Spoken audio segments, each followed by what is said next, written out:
La parole à Ariel Veil, maire de Paris-Centre. Merci, monsieur le maire. Effectivement, vous l'avez compris, qu'il est essentiel de poursuivre les efforts qu'on a réalisés sur le logement social parisien et en particulier dans le centre de Paris. Dans la capitale, en général, la pression sur le parc social atteint un pic énorme avec près de 300 000 ménages qui sont inscrits comme demandeurs de logement, dont la moitié n'habite pas à Paris aujourd'hui. Ce sont les données de l'APUR.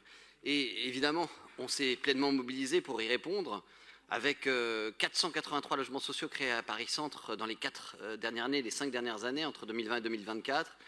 Et je pourrais citer des exemples. On a inauguré il y a quelques jours, rue Charles-François Dupuis, dans le 3e arrondissement, une résidence sociale. On a fait, à la rentrée, on inaugurera rue Saint-Denis également. Mais vous le savez aussi, dans le centre de Paris, extrêmement patrimonial, avec son secteur sauvegardé, les opportunités de réaliser des grands programmes sont très rares. Celles d'ailleurs de construire sont nulles, n'existent pas. Et il nous faut donc des transformations. Ça a été le cas ou s'insérer dans des grandes transformations de bureaux, comme à Morlan.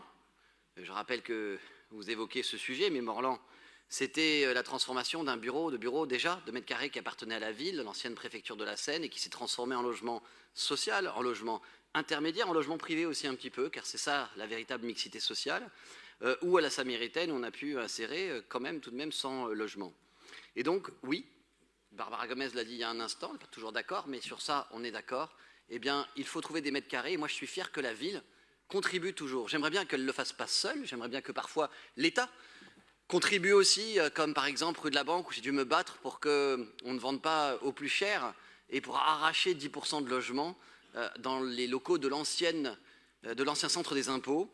J'aimerais bien que d'autres que nous, j'aurais bien aimé, vous le savez, convertir la bourse du travail, mais voilà, on va utiliser le foncier de la ville, comme d'habitude, comme dans tous les réinventés Paris.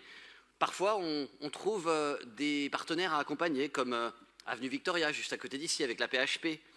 Et en attendant, eh bien, la ville, elle est toujours au rendez-vous. Et moi, je salue la décision de la maire de Paris, qu'elle avait annoncée, de mobiliser nos propres locaux, effectivement. Alors, et puis, bien sûr, on va continuer, et j'espère qu'on aura votre aide, à essayer de faire du logement partout. D'ailleurs, c'est l'esprit maintenant du PLU bioclimatique, puisque je vous rappelle que la contrainte, la réserve de mixité fonctionnelle implique de faire du logement sur des grandes opérations. J'espère qu'on aboutira avec Orange, qui gère un patrimoine historique public et qui aujourd'hui le vend à l'encan. J'espère qu'on arrivera avec eux. En tout cas, on met la pression à mettre du logement. En attendant, on le fait, on continue à le faire avec les locaux de la ville. C'est quasiment le seul moyen qu'on ait, c'est de convertir des bureaux.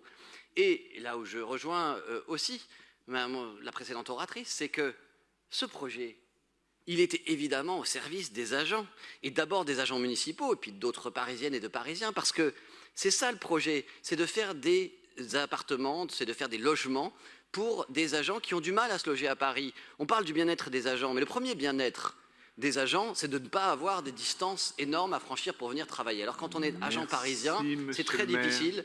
Et le déplacement dans des bureaux qui seront d'ailleurs beaucoup plus adaptés, il ne se fera pas avant des années. Alors qu'on ne se dissimule pas en effet devant l'opposition au logement social. Ce sont bien des familles parisiennes et d'agents qui seront logés en face de l'hôtel de ville. Merci. Merci beaucoup, monsieur le maire de Paris-Centre, cher Ariel Veil.